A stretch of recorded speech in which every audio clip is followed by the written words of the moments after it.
সেই গাছের ডালে এক ডাইনি বসে মৌমাছির চাক থেকে মধু খায় আর ভাঙা চাক নিচে ফেলে। তখন গোভূতগুলো সেই মধু খেতে থাকে। কই গো গিন্নি, হলো তোমার? এদিকে সূর্যি যে মাথার ওপর উঠতে চললো, তাড়াতাড়ি নাও। জঙ্গল থেকে মধু পেরে আমাকে আবার নৌকা নিয়ে মাছ ধরতে যেতে হবে। এই তো আসছে আসছে, এত ডাকাডাকি করলে হবে? সকালের কত মেলা কাজ থাকে বলো তো, সেগুলো গুছিয়ে তবে তো যাব। এই কথা বলে শ্যামল আর কাকলি সুন্দরবনের গভীর জঙ্গলে যায় মধু পাড়তে। কি ব্যাপার বলো তো গিন্নি, আজকে কেউ মধু পাড়তে আসেনি? জঙ্গলটা আজ কেমন যেন ফাঁকা ফাঁকা লাগছে। তাতে ভালোই তো হয়েছে, আমরা আরো বেশি করে মধু পেড়ে নিয়ে যেতে পারবো। এবার চলো তো আগে বনবিবির পুজোটা সেরে নিই। এরপর শ্যামল আর কাকলি জঙ্গল থেকে বনফুল তুলে বনবিবির থানে গিয়ে মাকে ভক্তি ভরে পুজো দেয়। তারপর জঙ্গলের আর একটু ভেতরে যেতেই তারা যা দেখে তাতে তাদের হাড় হিম হয়ে যায়। তারা সঙ্গে সঙ্গে একটি গাছের আড়ালে লুকিয়ে পড়ে। সর্বনাশ, এই যে গোভূত! কি ভয়ঙ্কর দানবাকৃতি চেহারা! কিন্তু ওরা এইভাবে কি খাচ্ছে? ভালো করে দেখো গিন্নি, ওগুলোর সামনে মৌমাছির চাক ভেঙে পড়ে আছে, আর গোভূতগুলো ওটাই চেটে চেটে মধু খাচ্ছে।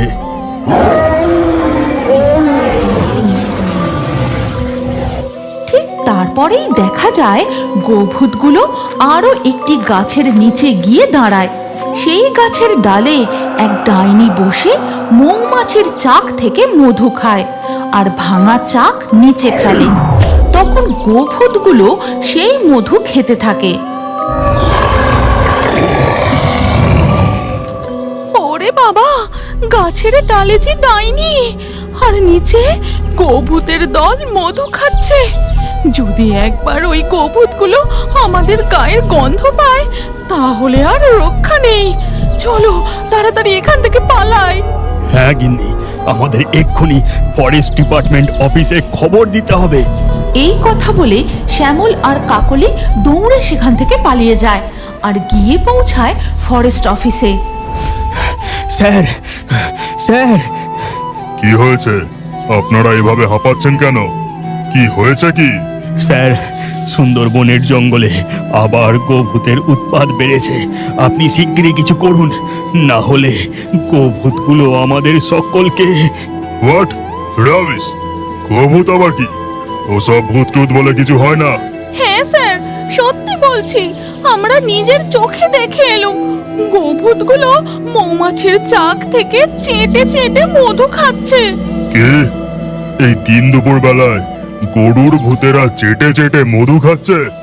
আসারে গল্প শোনানোর আর সময় পান নেই, এক্ষুনি ফিরে যান বলছি। ফরেস্ট ডিপার্টমেন্টের এই নতুন অফিসার শ্যামল আর কাকলির কোনো কথা বিশ্বাস করে না। ধমক দিয়ে সেখান থেকে তাদের তাড়িয়ে দেয়। স্যার, ওরা কিন্তু ঠিকই বলছিল। এর আগেও এই সুন্দরবনে গোভূতের উৎপাত দেখা দিয়েছিল। আপনি তো এখানে নতুন এসেছেন, তাই এইসব ব্যাপারে আপনি কিছু জানেন না। Shut up! একজন ফরেস্ট ডিপার্টমেন্টের অফিসার হয়ে আপনার এইসব কথা বলতে লজ্জা করে না? এইসব ভূত প্রেত বলে কিচ্ছু হয় না, আপনি মন দিয়ে কাজ করুন। এদিকে তখন সুন্দরবনের গভীর জঙ্গলে দেখা যায় গাছের ডালে ওই ডাইনি। এই সুস্বাদু টাটকা রসালো মধু সুন্দরবনের মধুর তুলনাই হয় না। এই জঙ্গলের সব জাকের মধু আমি একাই খেয়ে শেষ করে দেব। আর যারা আমার মধুতে ভাগ বসাতে আসবে তাদেরকে আমার বশ করা গোভূত দিয়ে। এইভাবে দিনের পর দিন কাটতে থাকে। ওই ডাইনি একের পর এক গাছ থেকে মৌমাছির চাক ভেঙে খেতে থাকে। আর জঙ্গলে কেউ মধু পাড়তে গেলেই ডাইনি তার বশ করা গোভূতগুলোকে তাদের ভয় দেখানোর জন্য পাঠিয়ে দেয়। যদি কেউ গোভূতের খপ্পরে পড়ে তাদের পা টেনে জঙ্গলের ভিতরে নিয়ে চলে যায়।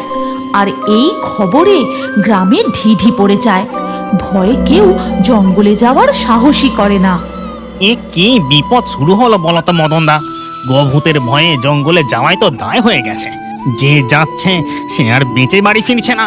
এইভাবে চললে আমাদের পেট চলবে কি করে বলতো? এই সুন্দরবনের জঙ্গলে মধু সংগ্রহ করাই তো আমাদের একমাত্র সম্বল। হ্যাঁ রে, তুই একদম ঠিক কথা বলেছিস। শুনেছি এক ডাইনিকেও নাকি জঙ্গলে ঘুরতে দেখা যাচ্ছে, আর ওই গোভূতগুলো নাকি তারই পোষ্য। বলো কি, নিজের চোখকে দেখেছো? তবে আর বলছি কি, সেদিন কোনো রকমে আমরা বেঁচে ফিরেছি। আর ওই ফরেস্ট অফিসারদের বললাম, ওরা আমাদের কোনো কথা বিশ্বাসই করলো না, ধমক দিয়ে আমাদের অফিস থেকে বার করে দিল। এইভাবে তো আমরা না খেতে পেয়ে মরবো, আর একে একে ওই গোভূতের পেটে যাব। এখন মা বনবিবি পারেন আমাদের রক্ষা করতে। ওদিকে তখন ফরেস্ট ডিপার্টমেন্টের অফিসাররা, দেখছেন তো স্যার, আমি আপনাকে বলেছিলাম এই জঙ্গলে গোভূত আছে, কিন্তু আপনি বিশ্বাস করলেন না। এখন তো পরিস্থিতি পুরো বেসামাল হয়ে পড়েছে। চুপ করো, এ কোনো গোভূত নয়, ও নিশ্চয়ই কোনো ডাকাত দলের কারসাজি। এবার আমাকে অন্য কোনো উপায় দেখতে হবে। স্যার, আপনি এখন কি করবেন বলে ভাবছেন? এর সমাধান একটাই, যারা জঙ্গলে ভয় দেখাচ্ছে তাদের ধরার জন্য আমাদের ট্রেনিং দেওয়া রয়্যাল বেঙ্গল টাইগারকে কিছুদিনের জন্য জঙ্গলে ছেড়ে আসতে হবে। আর গ্রামবাসীদের সতর্ক করো, তারা যেন এই সময় জঙ্গলে প্রবেশ না করে। এরপর ফরেস্ট ডিপার্টমেন্টের অফিসাররা জলপথে প্রচার করতে বেরোয় এবং সকলকে সাবধান করে দেয়। তারপর ফরেস্ট ডিপার্টমেন্টের ট্রেনিং প্রাপ্ত রয়্যাল বেঙ্গল টাইগারকে জঙ্গলের মধ্যে এনে ছেড়ে দেওয়া হয়।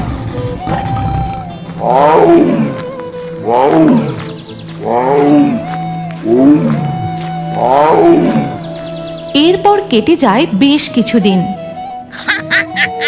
গোভূতের ভয়ে কেউ আর এই জঙ্গলে আসার সাহস পায় না।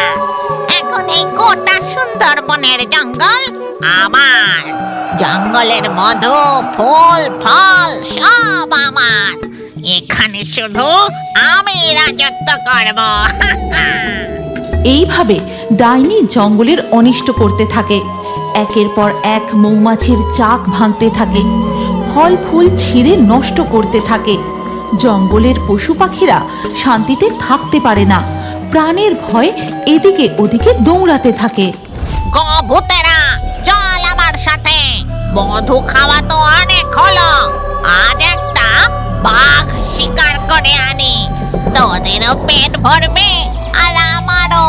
ঠিক তখনই দেখা যায় একটা বড় বাঘ তাদের দিকে হুঙ্কার দিতে দিতে এগিয়ে আসছে।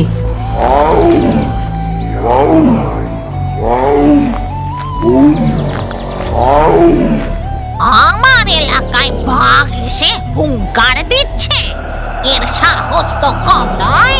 যা গোভূতের দল, ওই বাঘকে উচিত শিক্ষা দে। এরপর গোভূত দুটো গিয়ে ফরেস্ট ডিপার্টমেন্টের বাঘটাকে ঘিরে ধরে। তারপর বাঘটাকে কামড়াতে এগিয়ে যায়।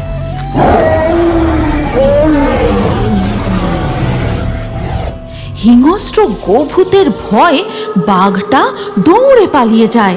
সুন্দরবনের রয়্যাল বেঙ্গল টাইগারও আমার বশ করা গোভূতের ভয়ে পালিয়ে গেল।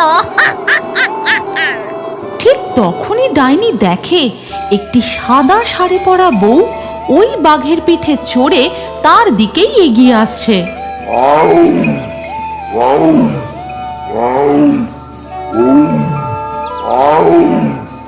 ও বাবা, এটা আবার কে? বউটার কি সাহস, বাঘের পিঠে চড়ে আসছে।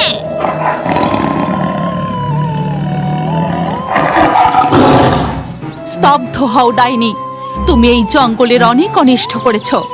এবার তুমি থামো, না হলে তোমাকে কঠিন শাস্তি পেতে হবে। তাই নাকি?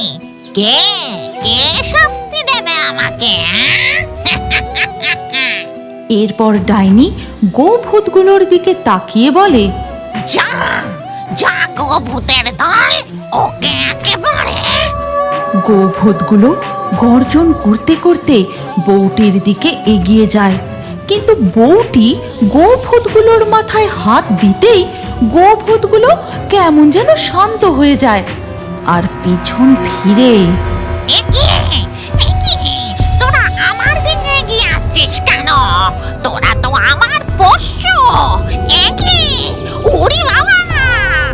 তারপর গোভূতগুলো ডাইনিকে ঊর্ধ্বশ্বাসে তাড়া করে এবং একেবারে জঙ্গলের বাইরে বার করে দেয়।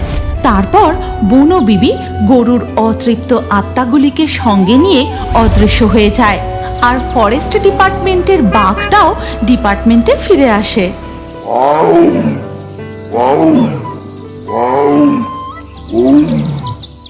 এরপর থেকে জঙ্গলে গোভূত ও ডাইনির উৎপাত একেবারেই বন্ধ হয়ে যায়। গ্রামবাসীরাও নির্ভয়ে জঙ্গলে কাঠ কুড়োতে ও মধু সংগ্রহ করতে যায়। Bravo mister Sharma, Bravo! আপনার কাজে গোটা ডিপার্টমেন্টের মুখ আরো উজ্জ্বল হয়েছে। এই সুন্দর বনে আপনি আবার শান্তি ফিরিয়ে এনেছেন। আপনার প্রমোশন লেটার আমি পাঠিয়ে দেব। আর ওদিকে গ্রামে দেখা যায় শুনেছ মদনদা, সুন্দরবনের জঙ্গলে গোভূতের উৎপাত একেবারে বন্ধ হয়ে গেছে। ফরেস্ট ডিপার্টমেন্টের অফিসাররা তাদের ট্রেনিং প্রাপ্ত বাঘ পাঠিয়ে সব গোভূতদের তাড়িয়ে দিয়েছে। জঙ্গলে আর একটাও গোভূত নেই গো। এ আর কিচ্ছু না, এসবই আমাদের বনবিবির কৃপা। বনবিবি আমাদের রক্ষা করেছেন। জয় বনবিবির জয়, জয় বনবিবির জয়, জয় বনবিবির জয়।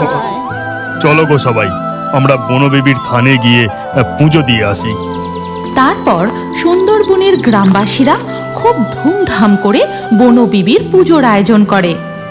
আপনি কি জানেন সুন্দরবনের অফিসিয়াল কার্টুন চ্যানেলে আপনার নামও থাকতে পারে? আজকের লাকি ড্রয়ে নির্বাচিত নামগুলি হলো কসমলি, ফাল্গুনি, রীতিমা, হালিমা, সোফিয়া, অরুণা, সামিয়া, আব্দুল্লাহ, মাহি, রিমা, জুই, দিশান, রাইসা, জিহান, সারা। আপনার নামও যদি সুন্দরবন কার্টুন চ্যানেলে দেখতে চান তাহলে চ্যানেলটি এক্ষুনি সাবস্ক্রাইব করে তারপর আপনার নাম কমেন্টে লিখে দিন। আর আরও একটি রহস্যময় সুন্দরবন জঙ্গলের বাঘের কার্টুন, ভূতের কার্টুন দেখার জন্য স্ক্রিনের উপরে আসা ভিডিওটি চালিয়ে দেখতে থাকুন। ওই ভিডিওতেও আপনার নাম লিখতে ভুলবেন না।